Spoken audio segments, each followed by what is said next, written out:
suivrez désormais sur nos chaînes partenaires ainsi que sur les réseaux sociaux. Et aujourd'hui, nous avons un grand plaisir de vous présenter cette émission de femmes, vu que nous sommes pendant le mois de mars et nous allons vous présenter une femme donc, que vous connaissez bien, peut-être que vous avez déjà entendu parler d'elle. Et dans cette émission, nous allons donc vous présenter Madame Foura Nyota, à qui nous disons déjà bienvenue dans cette émission des femmes. Merci beaucoup. Vous allez bien? Oui, je vais bien. Voilà, c'est avec elle que nous aurons à partager les sujets du mois. Donc, le sujet qui nous dit tout simplement que le leadership féminin pour le futur égalitaire dans le monde de la COVID-19. Mais avant d'entamer le thème du jour, nous allons d'abord présenter la femme. On dit toujours avant d'échanger avec chaque personne, il serait mieux de connaître ses identités. Et nous allons vous présenter que vous êtes la présidente d'une ONGD, Femmes Solidaires. Oui. Et aussi vous encadrez les enfants ainsi que les femmes dans votre ONGD. Je ne sais pas si nous avons oublié d'autres casquettes. Non, non, nous avons beaucoup de choses, nous sommes dans beaucoup de choses, mais quand même vous avez vraiment brièvement griffé. Je suis une femme présidente d'une ONGD, Association des femmes solidaires. J'encadre aussi les enfants. Il y a aussi les enfants démunis qui sont là-bas. Je suis aussi présidente des femmes de la division des mines. Je suis aussi une servante de Dieu et je suis aussi dans beaucoup de choses. Vous allez connaître. Peut-être dans les jours qui viennent ensemble, oui, avec les téléspectateurs qui nous regardent à partir de partout. Et nous allons commencer déjà cette émission avec vous qui nous regardez à la maison. Bientôt, ça sera le 8 mars. Nous voyons chaque fois, hein, on dit que c'est le 8 mars, nous voyons des femmes, des filles, voire même les élèves de l'école primaire, qu'on les exige de mettre les pagnes. Est-ce que être femme, c'est mettre les pagnes? Non, je ne sais pas. Il y a beaucoup de gens qui comprennent mal le mois de la femme. Ce n'est pas toujours porter les pagnes qui donnent la valeur, à une femme. Ce n'est pas ça. Les gens comprennent mal le mois de la femme. Là, on a toujours dit que le mois de la femme, c'est le mois, plus particulièrement le 8 mars. Le 8 mars, c'est la journée des droits de la femme. Donc, la femme doit connaître ses droits. Chaque fois, nous avons vu dans les temps anciens, dans les années passées, on voyait des femmes qui se réunissaient pour faire n'importe quoi. Non, les femmes doivent connaître leurs droits. Elles doivent savoir ce qu'elles doivent faire dans la société, ce qu'elles doivent apporter dans la famille, partout où elles sont. Qu'est-ce qu'elles doivent connaître comme leurs droits, qu'est-ce qu'elles doivent apporter. C'est ce que nous devons vraiment secouer à la femme. En tant que femme, êtes-vous sûre que les femmes aujourd'hui revendiquent leurs droits? Oui, il y a des femmes qui revendiquent leurs droits, mais la majorité des femmes ne sont pas sensibilisées. Elles ne savent pas ce qu'elles doivent faire. Elles se disent, je suis femme, je vais faire quoi? Tu ne sais pas ce que toi tu dois faire. Il faut savoir d'abord, qu'est-ce que tu, en tant que femme, qu'est-ce que tu dois faire? Qu'est-ce que tu dois apporter à la société? Aujourd'hui, les gens se disent que nous devons être égales à l'homme.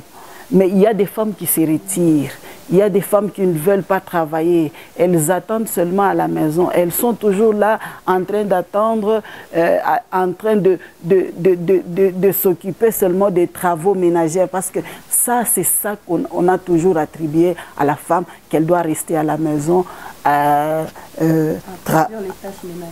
accomplir les tâches ménagères. Ce n'est pas ça. Moi, je vais donner beaucoup plus mon exemple parce qu'aujourd'hui, on parle du leadership féminin. Quand est-ce qu'on parle d'un leader? Dans le leadership, on voit le mot leader. Un leader, c'est quelqu'un qui est capable de rassembler les gens, les influencer vers un objectif. C'est ça, d'abord, la définition simple. Oui, un leader. On voit dans le sens du leadership. Il y a le leader dans plusieurs domaines. Tu peux être leader dans ton église, Tu peux être leader dans le travail, là où tu es en train de faire, même dans ton quartier, partout là où tu peux être, même au marché, tu peux être leader. Mais il y a beaucoup de femmes qui se négligent, qui ne veulent pas prendre le leadership, qui ne veulent pas devenir leader. Leader, c'est quoi? Il y a beaucoup de gens, aujourd'hui, moi je peux donner mon exemple. Aujourd'hui, je me retrouve dans beaucoup de choses. Les gens m'appellent leader parce que par rapport à ce que je suis en train de faire, par rapport à mon passé, beaucoup plus à mon passé, aujourd'hui, ça m'a donné encore le courage et la force d'affronter beaucoup de choses. Moi, dernièrement, j'ai essayé un peu de dire, j'étais avec une femme dans mon cabinet, parce que j'ai un bureau là, j'étais avec une femme de l'ONG. Elle était venue me vendre quoi, les habits en ballon.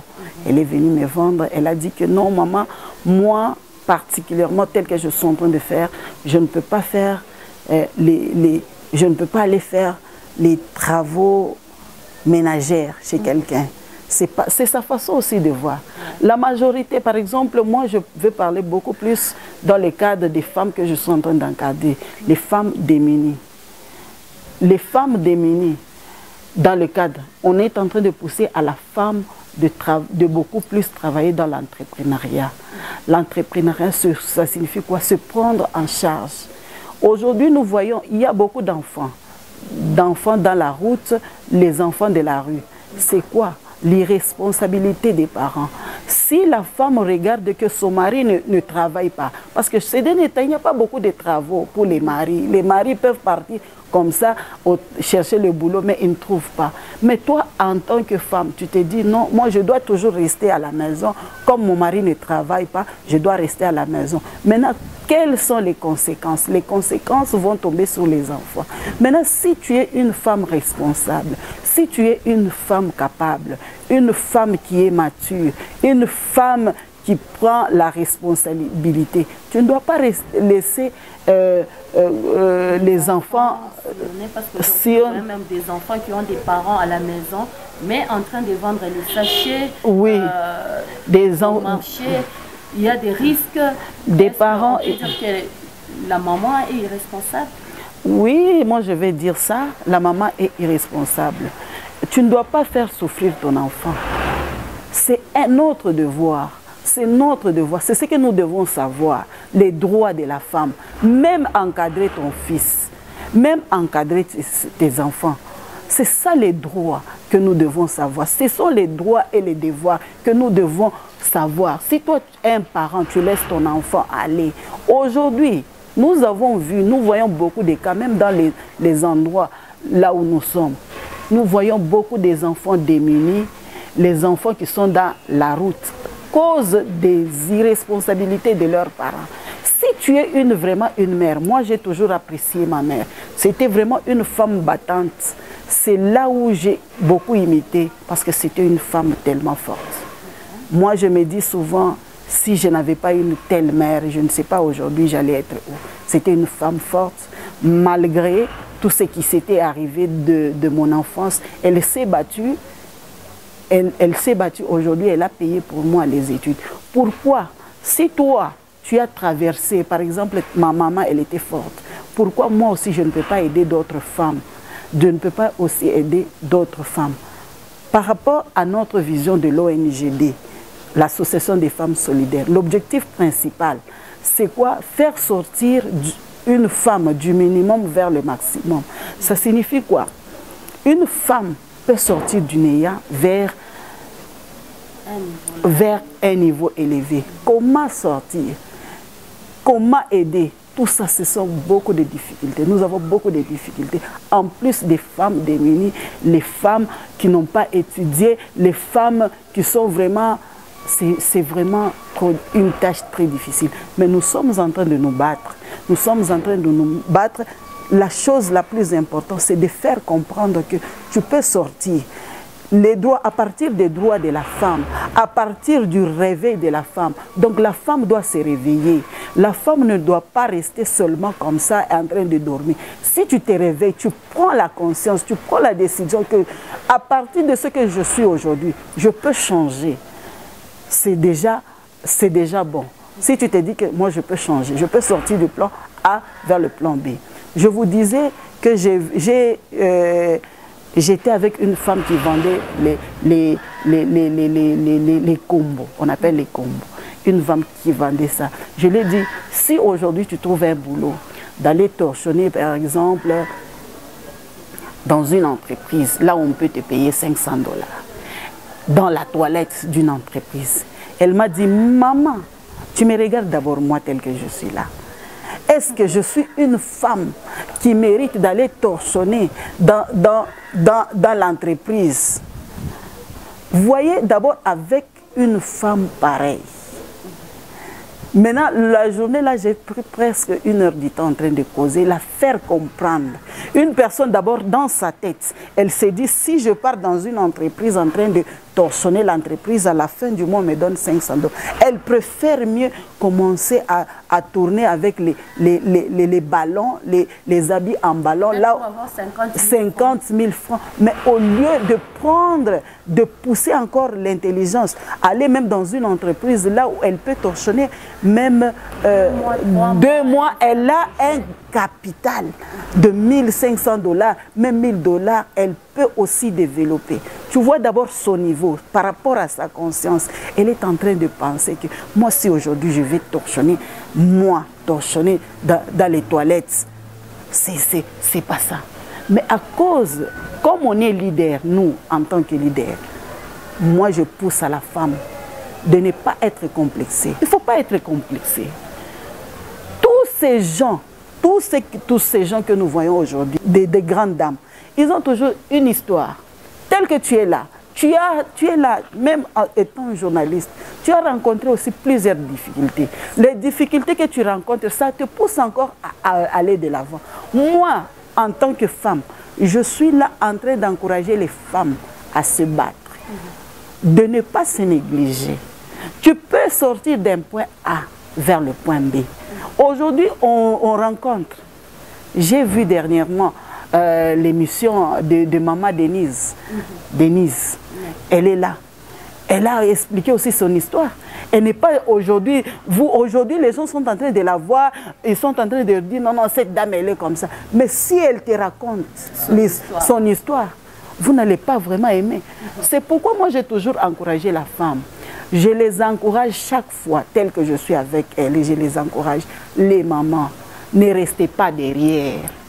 Battez-vous, battez-vous. Vous pouvez apporter un plus dans votre famille. Vous pouvez apporter un plus dans votre mariage. Vous pouvez apporter un plus dans la société où vous êtes en train de vivre. Même dans le quartier. Dans le quartier là où tu es, tu peux toujours voir, tu peux toujours influencer positivement. Il y a des leaders négatifs qui influencent aussi dans le négatif. Mais moi, j'encourage les femmes qui doivent pousser d'autres femmes à aller de l'avant, encourager positivement. Tu vois, j'étais avec elle, j'ai essayé de la faire comprendre. J'ai dit, madame, aujourd'hui, tu peux faire 3 mois, tu travailles dans une entreprise, ou bien tu pars chez une personne. Elle me dit, non, moi, je ne peux pas aller torchonner chez une personne. Moi, je l'ai dit, moi, tel que je suis là, je ne suis pas complexée. Pour la survie de mes enfants, je peux accepter de prendre même un sac de manioc sous la tête. C'est ça la valeur d'une femme. Il y a d'autres femmes qui se disent la valeur d'une femme, c'est être bien habillée. Ce n'est pas ça. Ce n'est pas ça. Tu peux vendre tes légumes là. Aujourd'hui, tu vends tes légumes. Après avoir vendu tes légumes, tu as ton argent propre. Moi, j'ai toujours dit l'argent, là, c'est l'argent propre. L'argent n'a pas d'odeur. Oui, ça n'a pas d'odeur, mais moi, je dis que c'est ça l'argent propre. Il y a d'autres femmes qui préfèrent se prostituer pour avoir de l'argent. Il y a d'autres qui n'aiment pas seulement travailler. Tu es là, tu te dis non, non, moi, je pars me prostituer pour avoir l'argent. Mais l'argent, là, c'est l'argent sale. Moi, je me dis toujours, c'est l'argent sale. L'argent propre. Tu pars vendre même tes pondous, tes sombés, tu vends, tu exposes là. Après là, tu prends ton argent, tu rentres à la maison, tu portes un bon habit. Qui est-ce que sur ta tête? Moi, je disais même à la femme là, je dis, sur ta tête là, est-ce qu'on va écrire que tu as lavé les toilettes? Vous tous, vous êtes payés au même pied d'égalité. Aujourd'hui, si les femmes ne parviennent pas à comprendre ce qu'elles doivent faire dans la société, êtes-vous sûr que nous sommes en 2021 et en 2030, on était en train de chercher comment faire avoir la parité 50-50 horizon 2030. Est-ce que vous, en tant que femme, êtes-vous sûr que nous allons y arriver? Oui, nous allons y arriver avec le courage et enlever les complexes. Il y a beaucoup de femmes qui sont complexées. Tu es complexée par rapport à quoi? Non, nous enlève les complexes d'infériorité. Une femme, la valeur d'une femme, elle se donne elle-même. Même si un mari et quelqu'un peut t'injurer, peut te dire comme ça, toi tu te donnes toi-même de la valeur. Si toi-même tu commences à te déconsidérer, qui va te considérer? Donne-toi de la valeur. Mais moi je suis sûre que si les femmes prennent conscience, elles se disent qu'elles doivent travailler, elles doivent aller de l'avant. Moi je suis ici, je vous dis franchement, j'ai étudié dans les écoles techniques. Je suis technicienne. J'ai commencé avec l'ajustage. J'ai fait les écoles techniques première et deuxième, primaire et secondaire. J'ai fait l'ajustage. En troisième, j'ai étudié ici à Mutoshi. Je suis électricienne. L'électricité de ma maison. Mon mari, moi je me dis chaque fois, mon mari n'a pas fait l'électricité. Il n'a même pas, il ne touche même pas le courant. Mais s'il y a le problème d'aller regarder le courant, même si je suis fatiguée, je me dis, ma chérie, réveille-toi, va regarder les phases. Je change des phases. Il y a d'autres prises qui sont là-bas à la maison, par exemple les prises. Les prises est abîmée. Je dois chercher un électricien. Alors que moi, pour repasser, je cherche un électricien. Je peux changer facilement. Les phases, c'est moi qui apprends. Les installations des maisons, des fois, je n'arrive pas avec l'âge. Hein. Avec l'âge, je ne parviens pas à monter. Mais je suis en train de tracer. Je dis, tracez ici, tracez ici. C'est ici que vous allez mettre les tuyaux. J'oriente. Je suis une femme. Je ne suis pas complexée. Moi, j'ai dit toujours aux femmes, ce qui vraiment qui nous fait retourner de l'arrière, c'est être complexé. Tu regardes une autre femme, tu dis, elle me dépasse par rapport à ça, par rapport à ça. Tout ça, ça va nous amener à quoi? Qu'elle enlève les complexes. Travaillons comme les hommes. Ne nous complexons pas. On est là. Je suis géologue. Je suis géologue, je vous informe. Je suis géologue. Je partais en bourse avec les hommes. Je faisais des kilomètres à pied. Des fois, je peux me fatiguer. Je me dis non, non, non. Si je me fatigue, j'étais avec mon chef direct. Actuel, il est le chef de division. C'est lui qui m'a beaucoup encadré dans le domaine de la géologie. Je partais des fois en mission avec lui. Des fois, tu es fatigué. Je venais d'accoucher mon premier fils.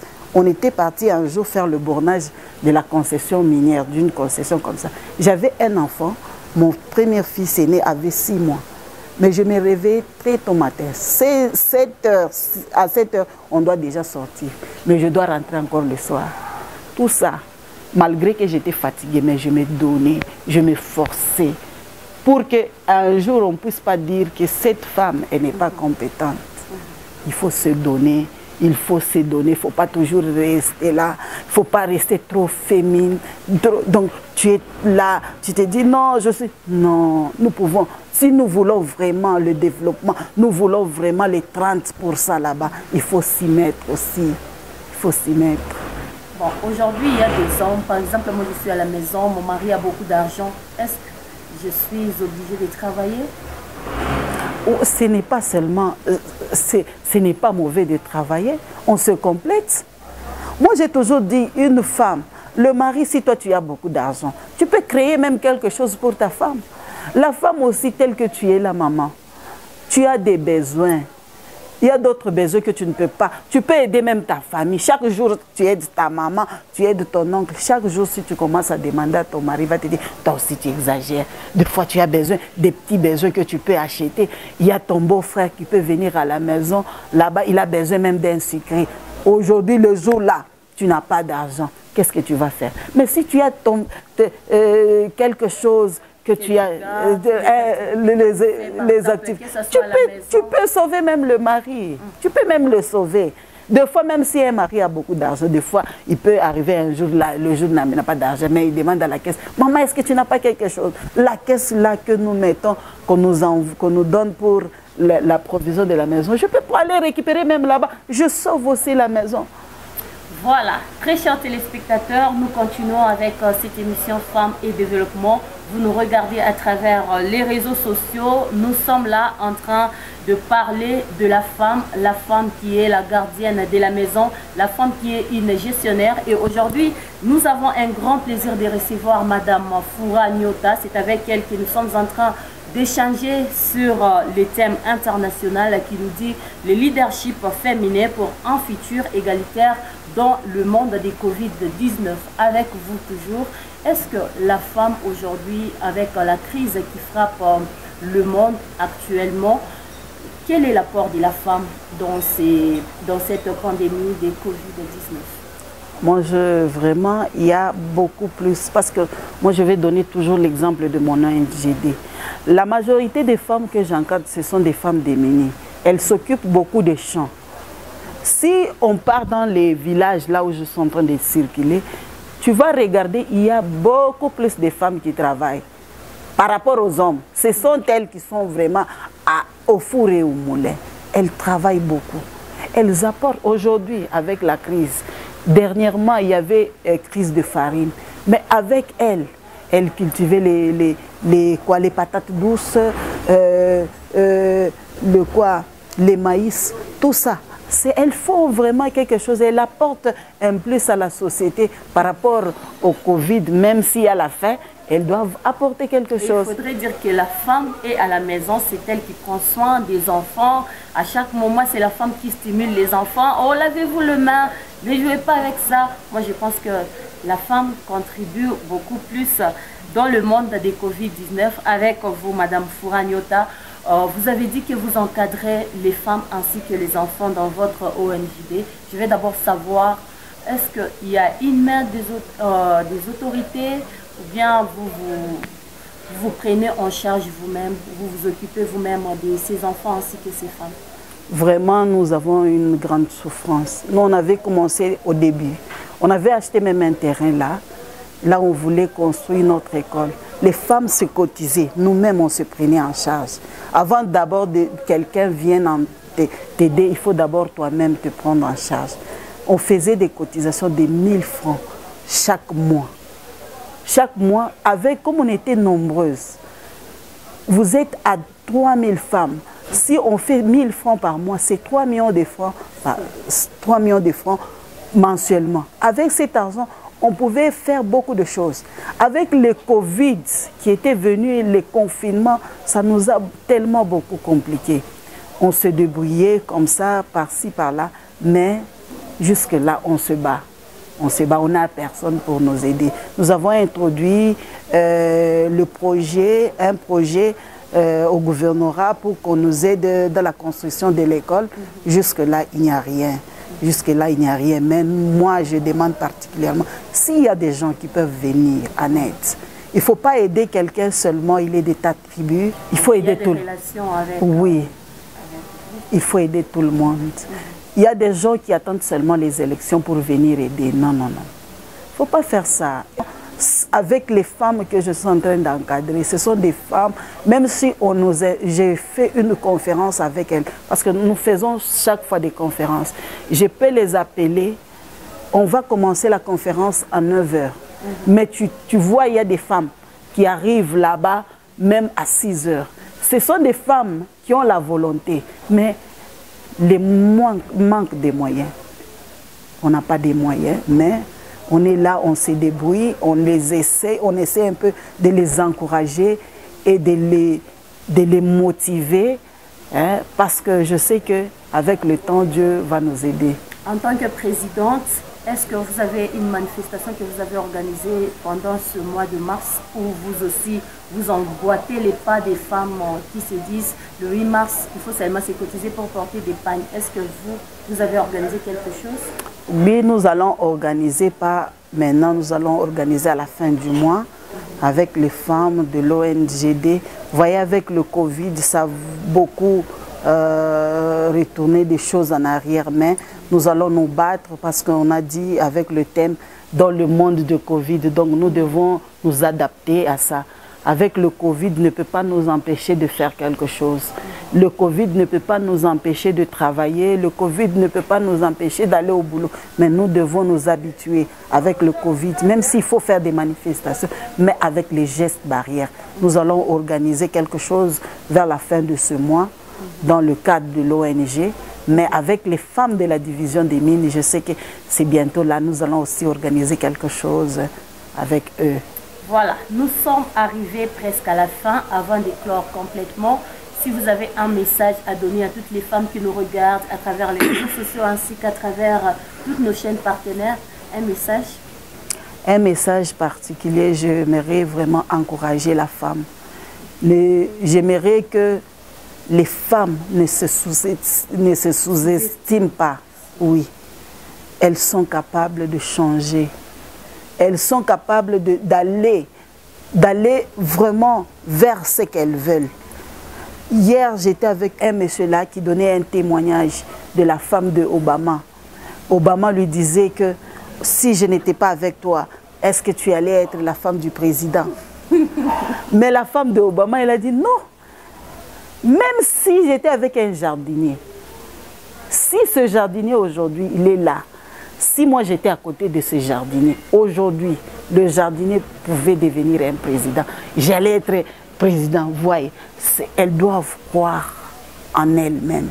Elles sont capables. Elles doivent prendre le relève de leur maison. Elles ne doivent pas laisser toujours aux hommes. Nous sommes là en tant que femmes. Premièrement, j'avais dit que je suis chrétienne. La Bible nous dit que la femme, c'est une aide. Moi, j'ai toujours dit qu'une aide, même si on est en train de construire une maison, une aide travaille beaucoup. Vous voyez, plus qu'un maçon. Un maçon, il est là, mais une aide, elle doit travailler durement pour la survie de sa maison. Et vraiment, je demande à tous ceux qui veulent venir nous aider dans notre ONG, vraiment, la porte est grandement ouverte. Venez nous soutenir. Il ne faut pas attendre seulement le moment que vous aurez besoin de nous. Nous sommes nombreuses. Nous sommes nombreuses. On a vraiment beaucoup de visions. On veut vraiment changer notre province. On veut vraiment le développement de notre province. Vraiment, et venez nous aider.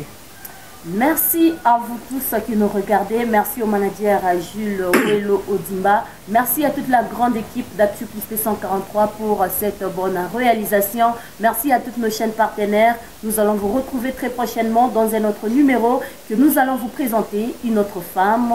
Au revoir, on se retrouve très prochainement.